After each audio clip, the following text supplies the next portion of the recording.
Okay guys, so syempre, meron tayong isang lumang motor din. So talagang mahilig tayo sa mga luma guys, legit. So ayan. Sa mga may alam dito sa mga motor na to, comment naman kayo dyan. So syempre guys, baka sabihin nyo, pati yung motor ko, hindi rin maandar, no? Syempre, papaandarin natin yan.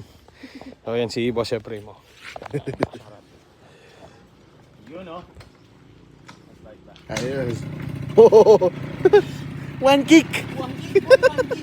Hindi siya one kick. One kick. Maandar pala siya eh, no? Oo. Solid guys, oh.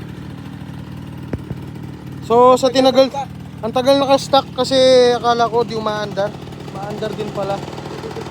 So minsan okay din maglinis-linis ng konti, no? At least nalalaman niyo yung mga project niyo, may umaandar pala. Yun, oh, may ilaw pa yan guys, oh. Alright. Ba, pwede pala siya. Oh. Solid oh. Akala ko nawala ng kuryente, umaandar pala. Yung project ni Brod na motor oh. Solid. Project bike. Pagka mahilig ka sa lumang kotse, ganyan din yung gusto mong motor. Lumang motor din guys, eh, no? Alright. Uy, may stoplight yan boy. All working yan boy. Wala signal light?